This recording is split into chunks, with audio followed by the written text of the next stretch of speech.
Okay, so we'll continue again with our unit number 1, which is Introduction to Engineering Risk and Uncertainty and Risk Methods. Engineering risk analysis and definition and overview we'll study first. So, in everyday conversation, the word risk is often used to mean the likelihood or probability of something that is usually negative happening. So, in our everyday life or in general, the word risk is used to mean the likelihood or probability of something negative which is happening. So, when we talk about the risk of having an accident while driving, of contracting heart disease or cancer, or of being struck by lightning in a thunderstorm. So, this may be the negative happenings when it comes to the word risk. For example, like accident while driving, contracting heart disease or cancer, or of being struck by lightning in a thunderstorm. These risks are considered by, for example, insurance companies using statistical data as the basis of assessment. So, in the context of engineering structures, when it comes to engineering, risk is often used in a more restrictive sense to express both the probability, that is, the likelihood of an occurrence such as the failure of the structure, and the degree of consequences or results that are arising from it, example, lives that has been lost. So, the association of probability with consequences may be purely qualitative and judgmental. So, using terms like high, medium, and low, and this may be useful in assessing relative risk. Where the probability of occurrence and the consequences can be quantified, then risk is formally defined as the product, that is, risk is equal to probability of occurrence into consequences arising from the occurrence. So, from engineering point of view, risk is used for a more in a more restrictive way, and it is used to express the probability and occurrence. Probability meaning likelihood, and occurrence, that is an event or something that has already occurred. Here the example cited is the failure of a structure, since we are talking about engineering structures, and also about the degree of consequences arising from it, that is the result of the consequences that is been arose due to the occurrence. That is, for example, when a structure fails, then what happens, what is the consequence? The result is the lives are lost. So the association, that is the connection of probability with results, that is consequences, it is purely qualitative and judgmental. Qualitative and judgmental, for we use terms like high, medium, and low when we refer to qualitative and judgmental. And this qualitative and judgmental probability with consequences are useful in assessing or determining relative risk, that is, basic risk.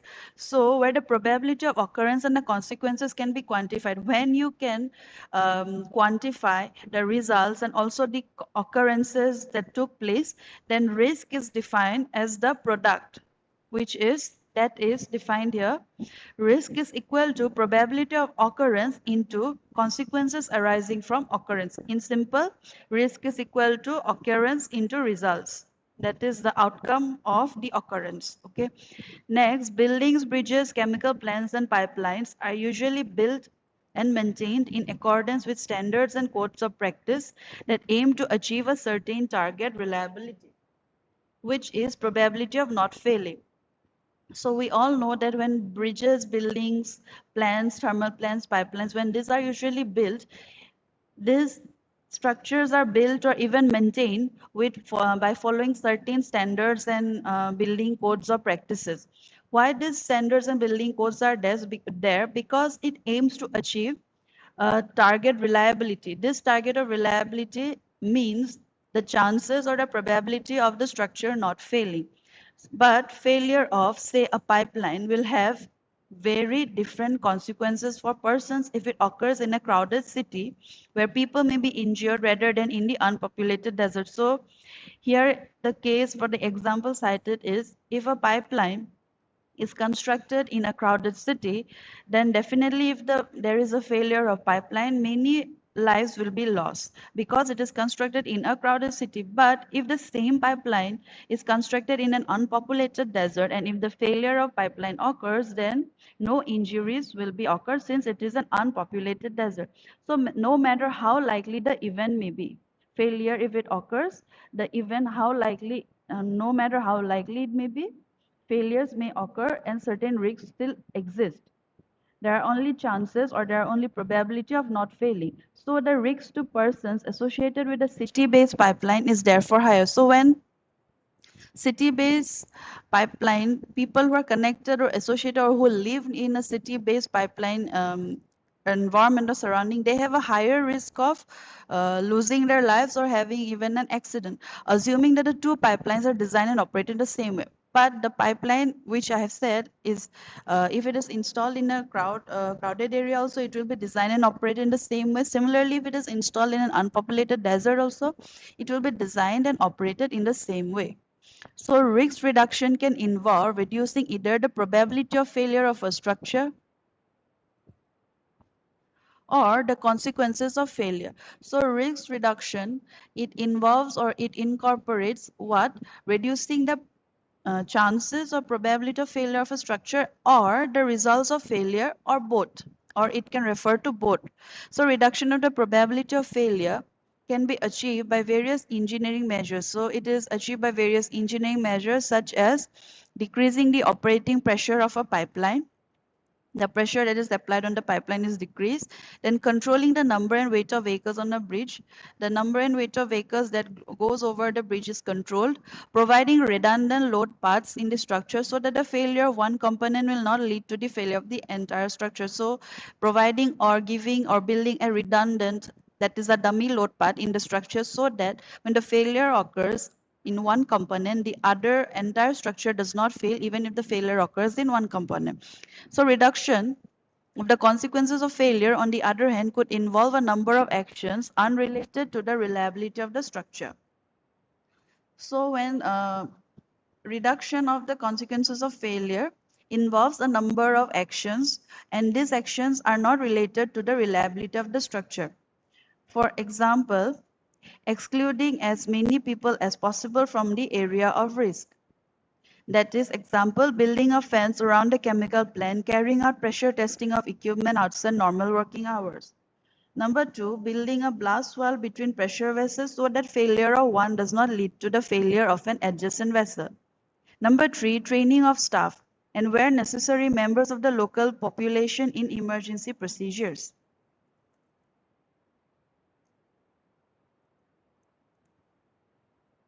So even though it may be understandable from the context of discussion what is meant by the different words, it is necessary in the context of engineering decision making to be precise in the understanding of risks. In simple or in general terms, we may understand the term risk, but we should try to understand it more in the context of engineering decision making.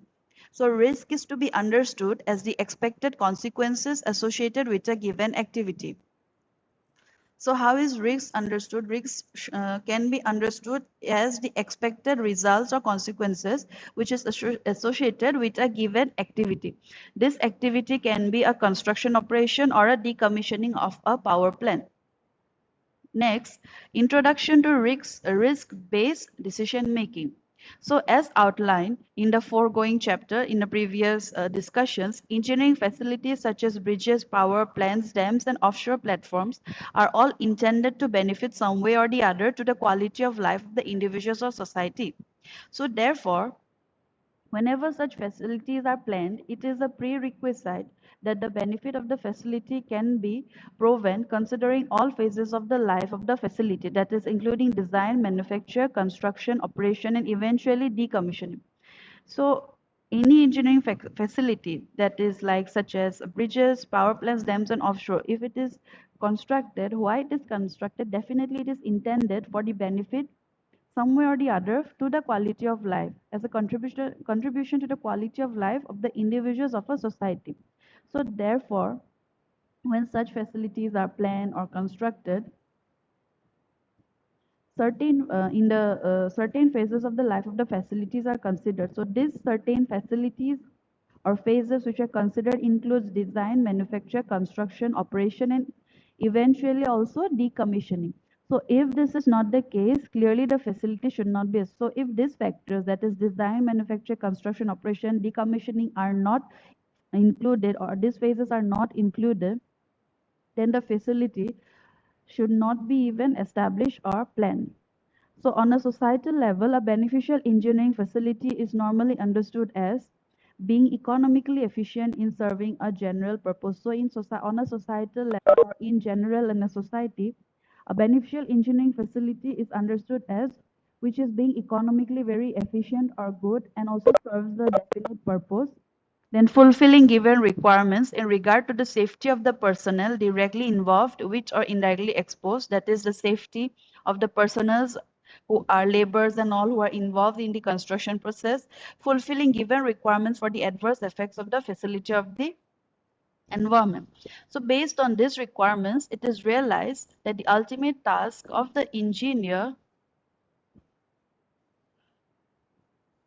sorry, okay.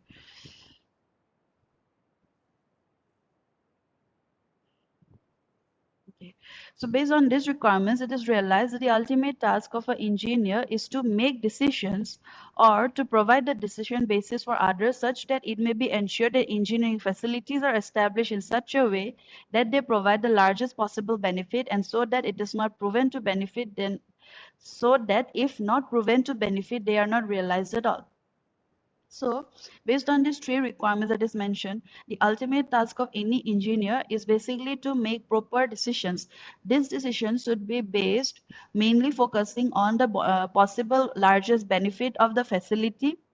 And if those facility does not benefit, then then it is not benefited. That should also be not realized by anyone. Like even if it is not benefited, it should not be realized by anyone. And if it is benefited also, then also it is a very good thing. So first example is feasibility of hydraulic power plant. So consider as an example the decision problem of exploitation of hydraulic power. So a hydraulic power plant project involves construction of a water reservoir in a mountain valley is planned. In a mountain valley, a hydraulic power plant project or construction of water reservoir is being planned. The benefit of the hydraulic power plant is for simplicity assumed associated only with the monetary income from selling electricity to consumers. So the benefit of this hydraulic power plant in simple words means selling electricity to the consumers and getting benefit from that. So the decision problem thus simplifies to comparing the cost of establishing, operating, and eventually decommissioning the hydraulic power plant with the incomes to be expected during the service or the life of a plant. Okay, so the decision problem that will, in simple words, means to compare the cost of establishing, operating, and decommissioning the hydraulic power plant with the incomes to be expected during the that with the income that you will receive during the service life of the power plant. So, in addition, it must, of course, be ensured that the safety of the person involved in the construction and operation of the plant and the safety of third person, that is the individuals or the societies general, is satisfactory. So the third point that is to be considered here is the safety of the laborers or personnel involved in the construction and the operation of the plant, and also the safety of the individuals of the society who will live nearby. So those are considered as third persons. So different solutions for establishing the power plant may be considered, and their efficiency can be measured in terms of the expected income relative to the cost of establishing the power plant. Efficiency of the power plant may be considered or determined or measured in terms of the expected income or consumer income related to the cost of establishing the entire power plant. So, however, a number of factors are important for the evaluation of the income and the cost of establishing the power plant. Many factors are important for evaluation of income and establishing power plant. These are example, the period of time where the plant will be operating and produce electricity and the capacity of the power plant in terms of kilowatts. So moreover, the future income from selling electricity will depend on the availability of water, which depends on the future snow and rainfall. So the future income of this power plant will depend on selling electricity and also on the availability of water, and this availability of water depends on the future prediction of snow and rainfall. But also the market situation may change and competing energy resources such as thermal and solar power may cause a reduction of the market price on electricity in general. So the other effects, disadvantages that this power plant may have is like the ongoing or competing energy resources that are available, that is thermal or solar power plant. And this may cause a reduction in the market or consumer price of electricity. So in addition, the different possible solutions for establishing the power plant will have different costs and different implications on the safety of the personnel. Obviously, the more capacity of the power plant, that is the higher the dam, the larger the construction cost will be. In simple words, if the dam is higher, the construction cost will also be higher.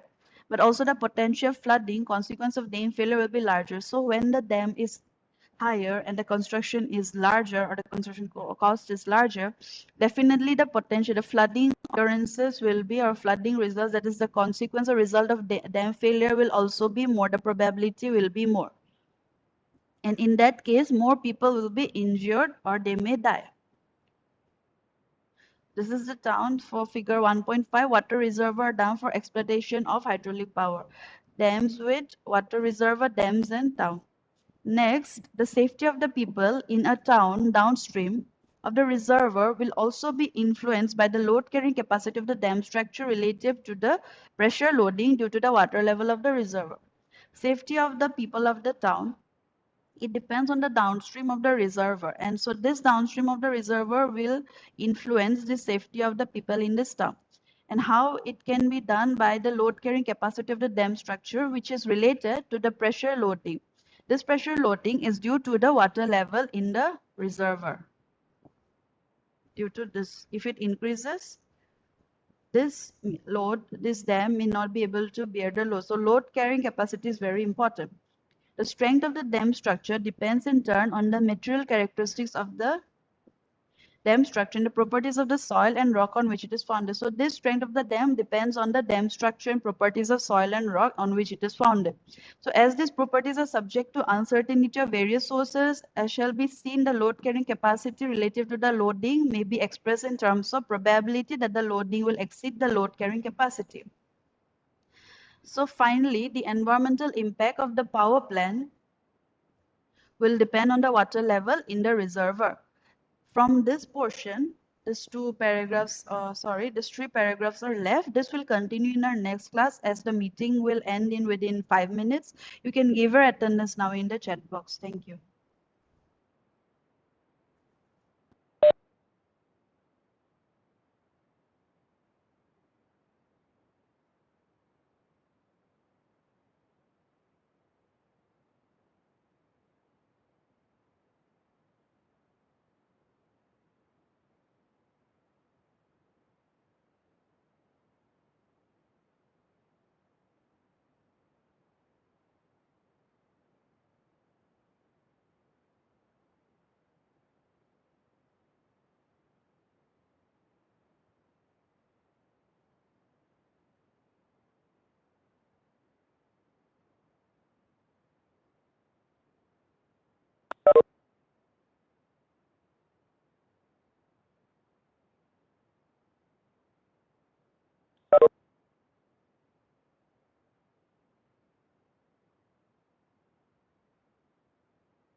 So thank you all for this class. We'll meet in our next class and continue with the water reservoir exploitation of hydraulic power plant. Thank you.